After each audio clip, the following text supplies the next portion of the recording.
Assalamualaikum warahmatullahi wabarakatuh. Perkenalkan nama saya Mahfudin. Eh, di sini saya akan menjelaskan tentang rangkuman dari hasil diskusi kelompok saya keempat, yaitu tentang sikloid. Yang pertama itu, apa itu sih sikloid? Nah, sikloid itu merupakan suatu lintasan yang dibentuk oleh benda yang bergerak. Jadi bisa jadi kalau misalnya ada suatu benda yang menggelinding gitu. Nah, kalau benda itu bergelinding, dia nanti bisa membentuk suatu lintasan garis lurus gitu. Atau kalau misalnya suatu benda nantinya akan berputar gitu, berputar, berotasi dan juga berevolusi. Nah, itu nanti dia bisa membentuk suatu pola begitu. Nah, itu nanti lintasan-lintasan itulah yang dinamakan sikloid. Mengapa sih kita perlu belajar sikloid? Kita belajar sikloid ini ada dalam cukup penting dalam beberapa hal. Pertama, kalau misalnya kita nanti bekerja dengan suatu benda nih, suatu alat yang nantinya itu berputar, bergerak sesuatu, nah itu nanti dilewati oleh suatu lintasan atau membentuk suatu lintasan. Nah, untuk menentukan panjang di lintasan itu yang dibutuhkan misalnya untuk membentuk satu conveyor belt. Conveyor belt itu kan dia itu lintasan dari beberapa roda begitu. Nah, itu salah satu contohnya.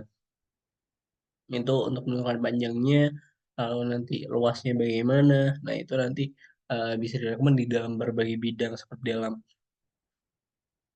tadi contohnya di segmentasi. Nah, itu. Lalu selanjutnya adalah bagaimana. Bagaimananya ini sebenarnya dari sikloid itu sudah ada model matematikaannya dan untuk bagaimana bentuk sikloid itu sendiri, ya seperti yang saya sebutkan tadi, itu dia kita eh, misalkan membiarkan suatu titik pada suatu benda yang bergerak, nah nanti itu akan membentuk suatu lasan. Nah, untuk menghitung misalnya luas panjangnya, itu bisa menggunakan persamaan dari geometri atau persamaan dari sikloid sendiri. Nah, apakah tentang sikloid ini, apakah dia masih relevan nih untuk sekarang dan masa sekarang? Jawabannya masih, karena seperti saya sebutkan tadi, yaitu bisa digunakan dalam berbagai teknologi, terutama otomasi, instrumentasi begitu. Nah, itu biasanya melibatkan banyak benda-benda yang bergerak dalam mekanik-mekanik begitu. Misalnya dalam pabrik, mesin-mesin pabrik, atau misalnya dalam kendaraan sendiri juga bisa. Nah, hal seperti itu sekarang kan juga masih banyak sekali digunakan ya. Selain itu juga dalam matematika bisa digunakan untuk memodelkan suatu geometris juga.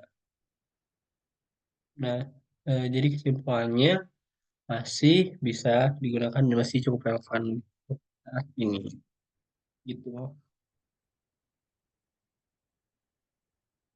Mungkin sekian dari saya. Assalamualaikum warahmatullahi wabarakatuh.